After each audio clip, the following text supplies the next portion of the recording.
Sebuah kisah karya terbaik anak bangsa Indonesia bertutur tentang perjalanan kehidupan anak manusia di zaman kerajaan Tanah Jawa melalui sentuhan sejarah dan fiksi yang nyaris sempurna. Dengan bangga kami persembahkan satu di antara karya terbaik dari Esa Mintarja yang berjudul Jejak di Balik Kabut.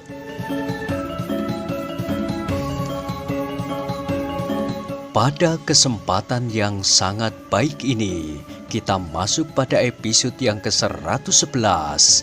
Selamat menikmati. Pada episode sebelumnya telah diceritakan, Paksi Pamekaslah yang kemudian melangkah ke pintu depan. Dengan sangat berhati-hati, Paksi Pamekas telah mendorong pintu banjar itu. Ternyata orang-orang yang berada di dalam banjar terlalu yakin akan kesiagaan kawan-kawannya yang bertugas, sehingga pintu banjar itu sama sekali tidak diselarak. Demikian pintu itu terbuka, maka Paksi Pamekas dan kawan-kawannya pun bersiap untuk melangkah masuk ke dalam. Tetapi pada saat itu, seorang di antara mereka yang tidur di dalam banjar itu terbangun. Demikian ia melihat beberapa orang berdiri di pintu, maka ia pun menjadi curiga. Dengan masih tetap berbaring diam, ia mencoba memperhatikan orang-orang yang berada di pintu banjar itu. Ternyata mereka bukan kawan-kawan mereka. Dengan hati-hati ia menyentuh kawannya yang tidur di sebelahnya sambil berbisik, "Hati-hati, kita terkepung." Kawannya itu pun terbangun. Ia tanggap akan isyarat kawannya. Karena itu ia tidak segera bangkit berdiri. Dirabanya senjatanya yang tergolek di sampingnya. Kemudian dibangunkannya kawannya di sebelahnya sambil berbisik pula, "Berhati-hatilah." Tetapi kawannya itu ternyata tidak tanggap. Karena itu, maka ia pun justru dengan cepat bangkit sambil bertanya, "Ada apa?" Tidak ada pilihan lagi. Kedua orang yang sudah berteriak lebih dahulu itu pun segera meloncat berdiri sambil berteriak, "Bangun semuanya, kita berhadapan dengan musuh." Paksi Pamekas yang berdiri di pintu segera berteriak, "Menyerahlah, kami akan mempertimbangkan pengampunan."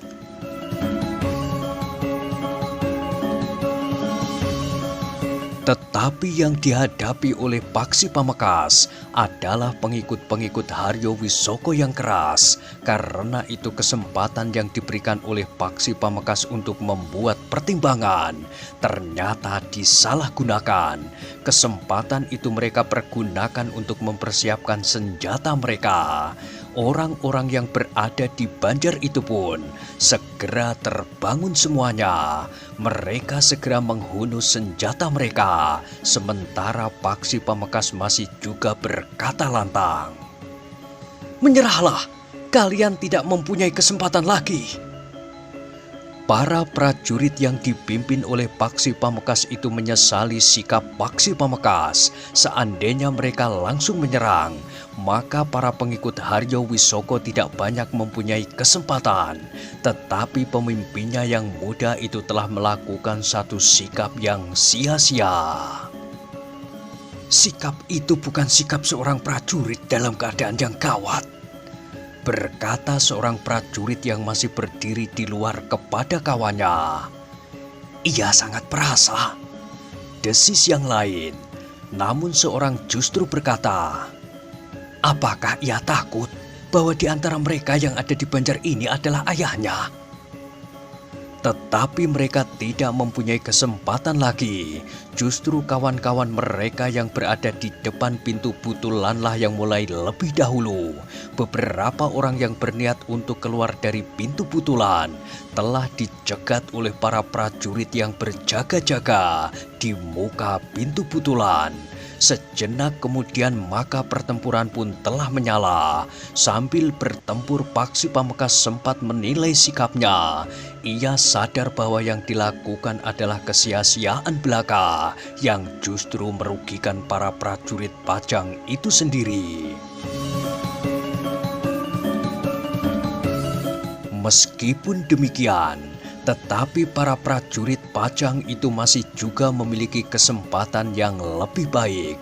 Beberapa orang pengikut Haryo Wisoko yang keluar lewat pintu Putulan dan pintu belakang tidak mempunyai banyak kesempatan. Tiba-tiba saja ujung-ujung senjata telah menyentuh tubuh mereka.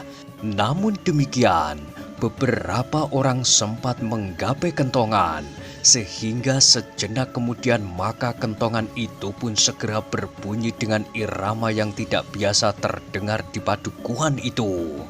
Pertempuran yang sengit kemudian tidak berlangsung di ruang dalam banjar yang tidak cukup luas itu. Para prajurit Pajang itu seolah-olah telah membuka pintu dan membiarkan para pengikut Haryo Wisoko untuk keluar. Tetapi para prajurit itu sudah menunggu di tempat yang lebih luas, sehingga mereka sempat bertempur dengan segenap kemampuan mereka, serta dengan leluasa mempergunakan senjata mereka. Dalam pada itu suara kentongan di banjar itu ternyata telah disahut oleh suara kentongan yang lain, kentongan di rumah Ki Pekel. Namun kemudian juga kentongan-kentongan yang lain lagi.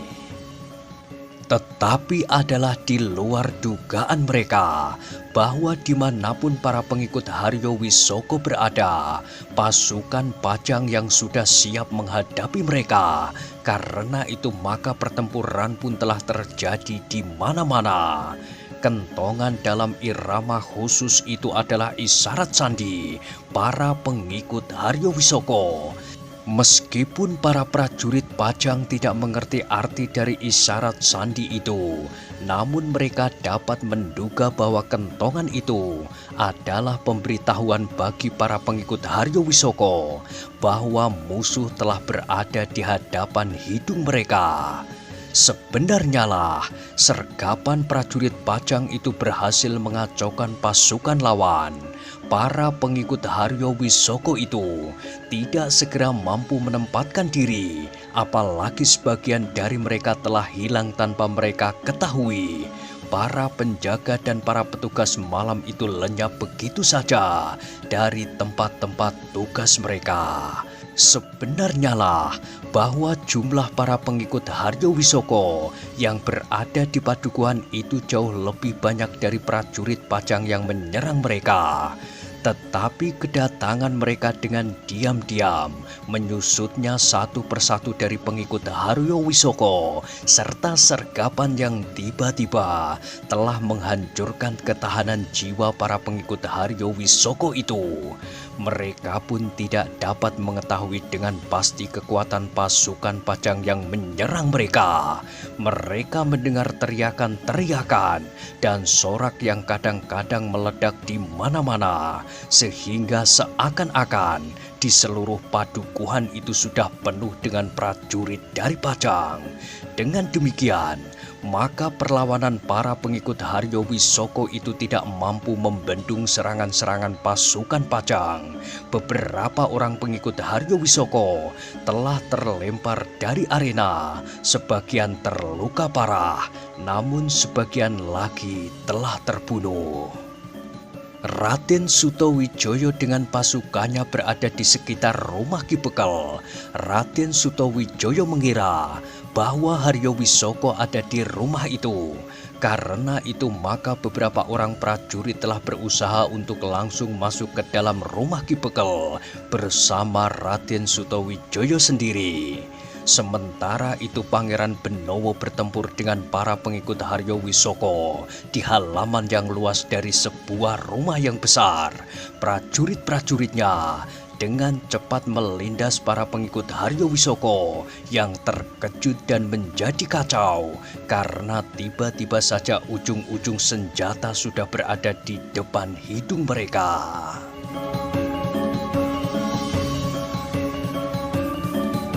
Pertempuran yang terjadi di Jurang Jeru itu adalah pertempuran yang sengit.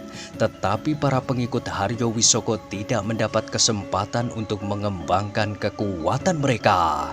Selain orang-orang mereka menyusut seorang demi seorang sebelum pertempuran itu terjadi.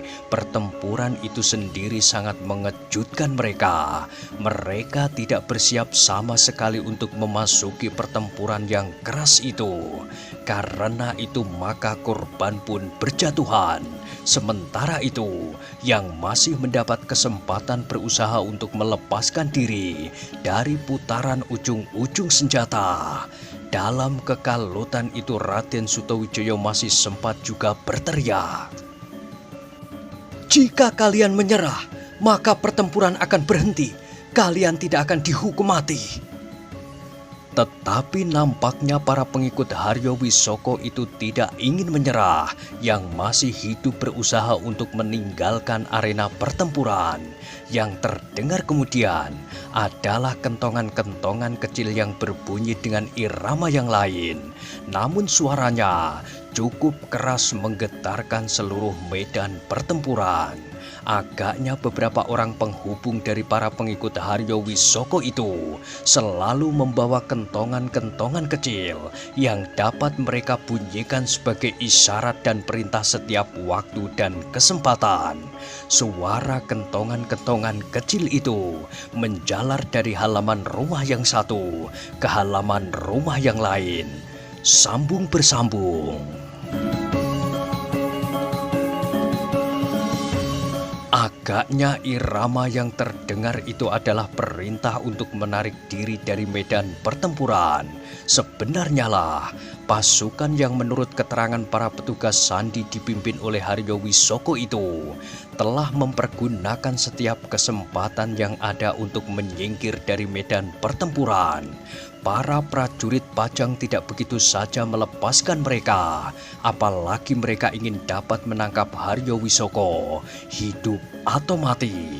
Karena itu maka para prajurit Pajang itu pun telah memburu lawan mereka yang melarikan diri. Namun gelap malam, pepohonan yang rimbun di halaman dan apalagi di kebun-kebun, rumpun-rumpun bambu, dinding-dinding penyekat, agaknya memberikan perlindungan yang baik bagi mereka yang sedang melarikan diri itu.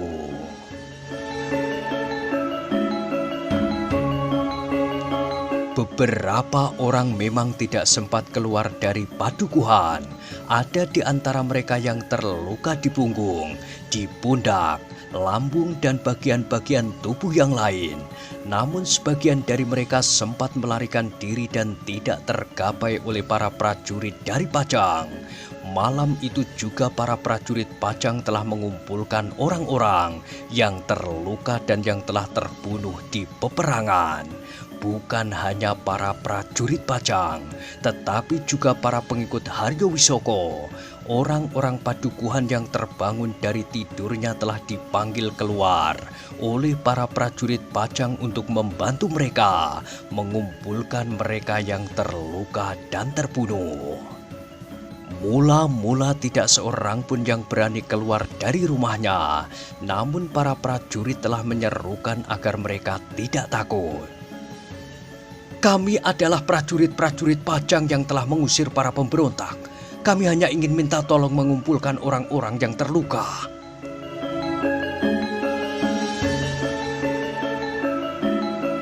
Yang mula-mula keluar dari dalam rumah adalah Ki Bekel sendiri. Karena rumahnya dipergunakan oleh para pengikut Haryo Wisoko itu, maka Ki Bekel dan keluarganya justru berada di rumah tetangganya. Rumah yang kecil saja yang tidak dipakai oleh para pengikut Haryo Wisoko. Ketika Ki Bekel yakin bahwa yang memanggilnya adalah para prajurit Pajang yang dipimpin langsung oleh Ki Gede Pemanahan, maka Ki Bekel pun telah memanggil orang-orang yang ketakutan di dalam rumah mereka masing-masing. Baru setelah mereka mendengar suara Ki Bekel Jurang Jeru, maka baru mereka berani keluar rumah. Beberapa orang laki-laki dan anak muda pun telah membawa obor bersama-sama dengan para prajurit, menyusup di halaman-halaman rumah dan kebun untuk mengumpulkan tubuh-tubuh yang tidak berdaya dan yang sudah terbunuh. Namun di antara mereka tidak terdapat Haryo Wisoko.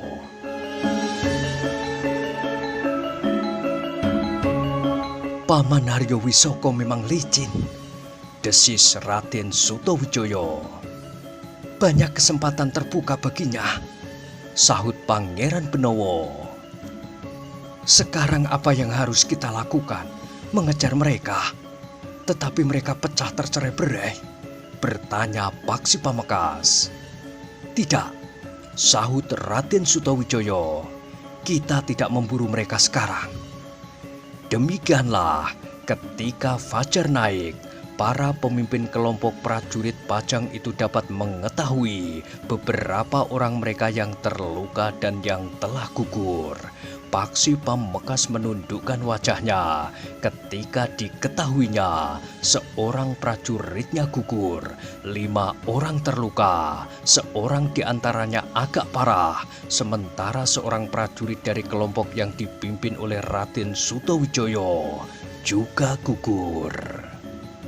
Sedangkan kelompok prajurit yang dipimpin oleh Pangeran Benowo tidak seorang pun yang gugur, tetapi 10 di antara mereka terluka.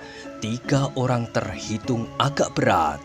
Para prajurit Pajang itu memang tidak memburu para pengikut Haryo Wisoko. Mereka harus beristirahat lebih dahulu di Jurang Jeru. Beberapa orang terluka parah sehingga tidak dapat meneruskan perjalanan. Sementara itu, para pemimpin kelompok tidak dapat meninggalkan mereka yang terluka itu di Jurang Jeru karena para pengikut Haryo Wisoko akan dapat merunduk mereka dan membantainya. Karena itu maka para pemimpin pasukan itu memutuskan untuk tinggal di Jurang Jeru beberapa hari.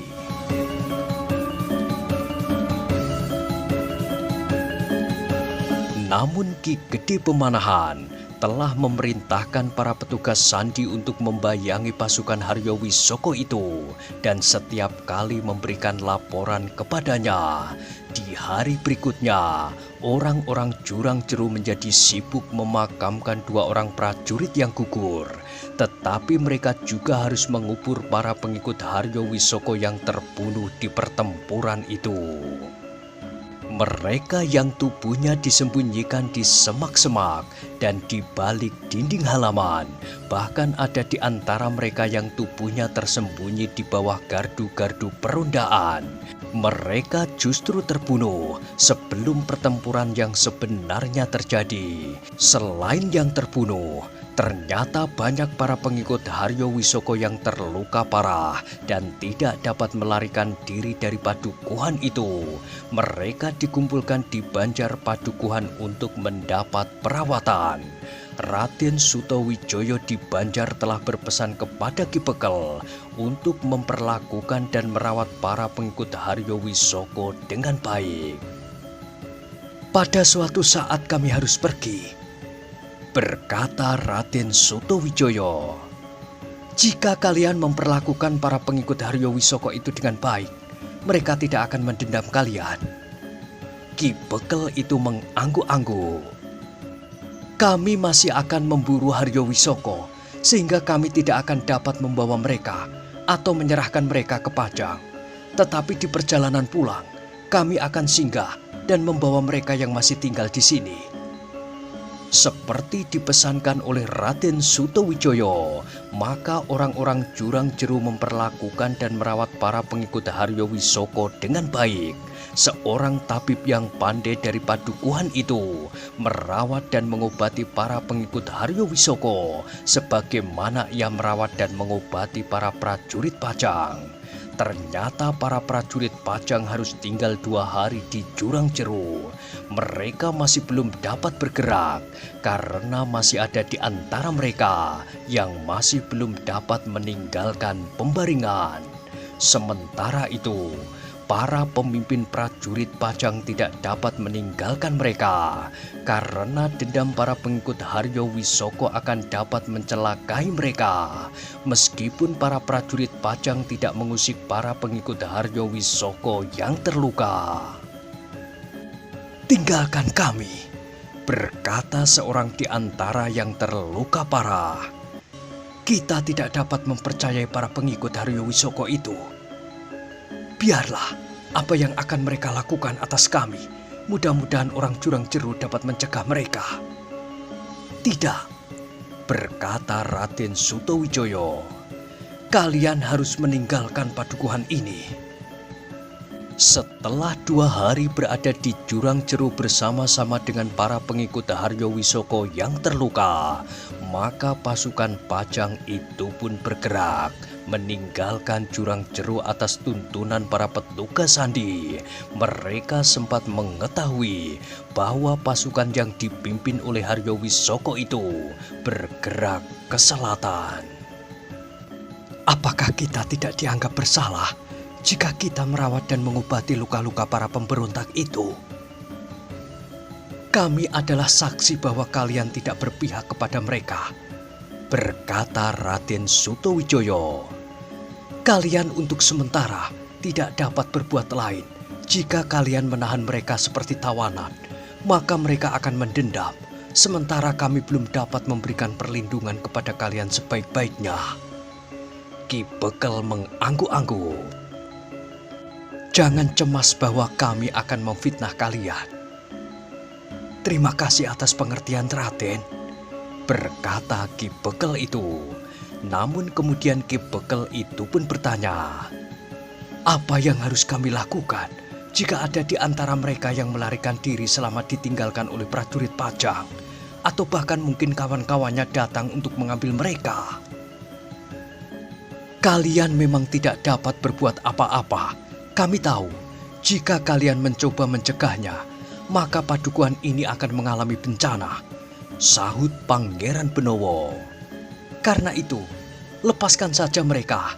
Jika kami dapat menangkap Haryo Wisoko, mereka tidak akan berarti apa-apa." "Terima kasih, Pangeran." Ki Bekel mengangguk hormat. Mudah-mudahan pasukan Pajang berhasil menangkap Haryo Wisoko, sehingga kekacauan yang disebarkan di mana-mana segera berakhir.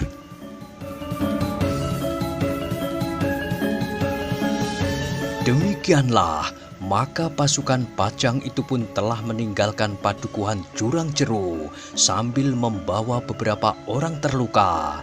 Masih ada 2 orang yang harus dipapah karena lukanya yang parah. "Sebenarnya Raden tidak usah bersusah payah membawa kami," berkata salah seorang yang terluka parah. "Kami hanya ingin menjauhkan kalian dari para pengikut Haryo Wisoko itu," berkata Raden Sutowijoyo. "Kalian akan kami sembunyikan di padukuhan yang agak jauh dari Jurang Jeru agar mereka tidak dapat memburu kalian. Kami sudah siap menghadapi segala kemungkinan. Tetapi kita harus memilih kemungkinan terbaik dari segala kemungkinan itu." Keduanya tidak menjawab. Sedikit lewat tengah hari, pasukan itu berhenti di sebuah padukuhan. Ketika seorang penghubung memberitahukan bahwa yang datang itu adalah pasukan khusus dari Pajang yang dipimpin langsung oleh Ki Gede Pemanahan, maka pasukan itu pun diterima dengan baik oleh para penghuninya. "Apakah pasukan yang dipimpin oleh Haryo Wisoko lewat padukuhan ini?" bertanya Raden Sutowijoyo kepada Ki Bekel. Ki Bekel itu menggeleng. Katanya, "Tidak, Raden. Tidak ada pasukan yang lewat padukuhan ini. Tetapi ada pasukan yang melewati padukuhan di sebelah gumuk kecil itu. Mereka merampas semua isi padukuhan itu setelah mereka minta disediakan makan dan minum secukupnya." "Berapa orang menurut pendengaran Ki Bekel?" "Banyak. 100 orang lebih."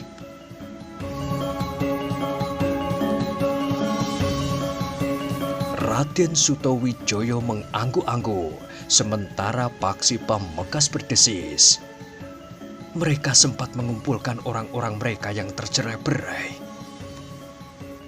Nampaknya mereka memiliki ikatan yang kuat yang tidak terputus saat Haryowisoko ditahan. Demikian Haryowisoko berhasil melarikan diri, maka ikatan itu menjadi semakin erat dan tanpa pertimbangan nalar. Pengikut-pengikut Haryowisoko melakukan semua perintah. Pasukan itu beristirahat di padukuhan itu semalam. Di hari berikutnya, pasukan Pajang yang dipimpin oleh Ki Gede Pemanahan itu telah meninggalkan padukuhan itu. Namun mereka telah meninggalkan kedua orang yang terluka parah dan menitipkannya kepada Ki Bekel. "Kami akan segera kembali," berkata Raden Sutawijaya. Dituntun oleh petugas sandi, pasukan itu bergerak menyusul gerak pasukan yang dipimpin oleh Haryowisoko.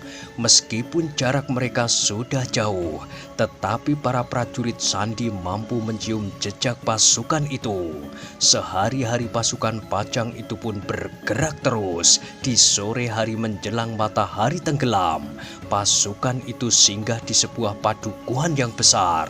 Seperti di padukuhan-padukuhan sebelumnya, pasukan itu mendapat sambutan yang sangat ramah, bahkan agak berlebih-lebihan. "Kami sudah menyiapkan sebuah bangsal yang pantas untuk menginap pasukan ini," berkata Ki Bekel. "Bangsal?" bertanya Raden Sutawijaya. "Iya, bangsal yang besar." "Apakah kalian membuat bangsal khusus untuk menginap pasukan prajurit?" bertanya Pangeran Benowo. "Maksud kami sediakan banjar padukuhan kami sebagai sebuah bangsal bagi para prajurit. Kami sudah menyediakan tikar, bantal, dan perlengkapan-perlengkapan lain seperlunya." "Terima kasih Ki Bekel," berkata Sutawijaya.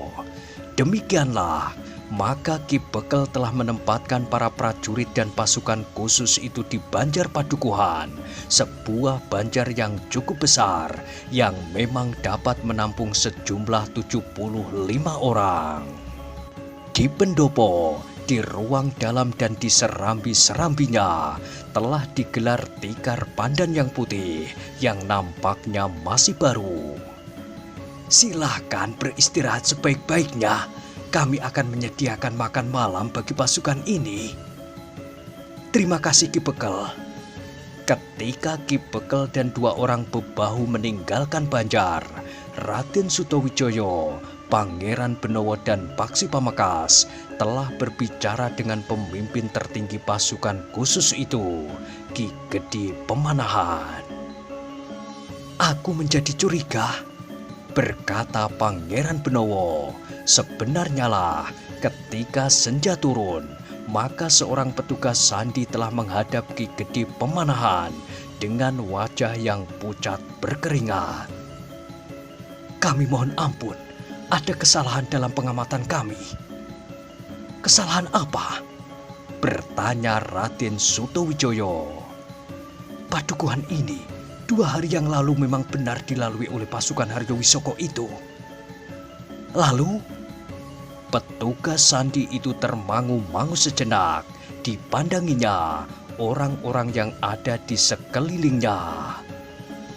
"Kau berada di antara kami, jangan takut," desis Pangeran Benowo. "Kita telah masuk ke dalam jebakan.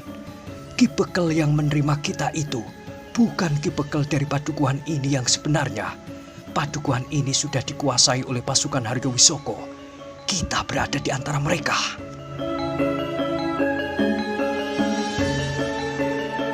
Wajah para pemimpin pasukan Pajang itu menegang sejenak.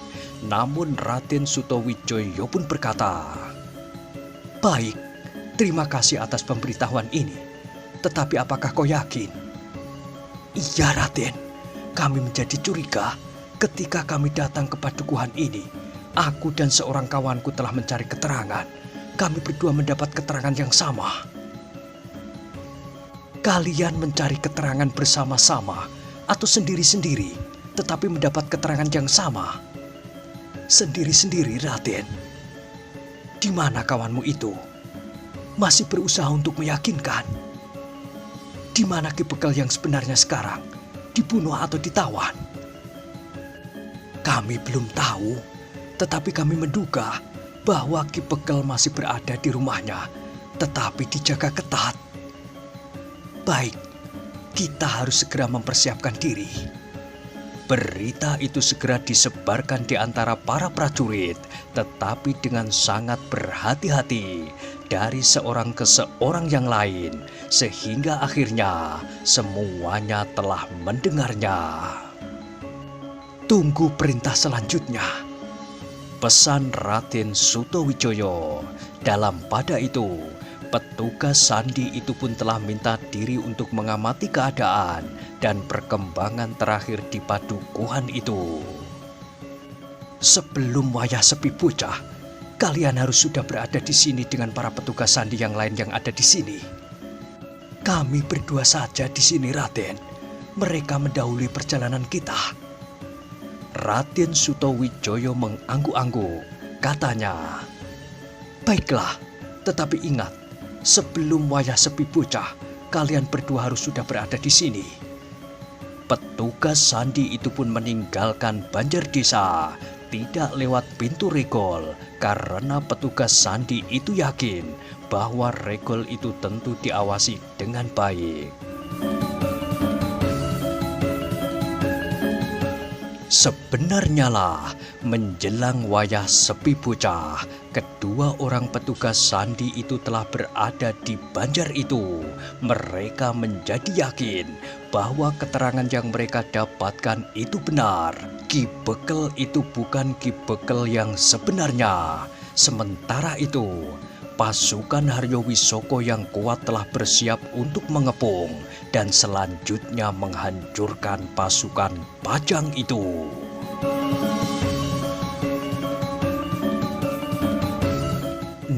Nah, bagaimanakah kisah selanjutnya? Silahkan ikuti terus kisah Jejak di Balik Kabut pada episode berikutnya.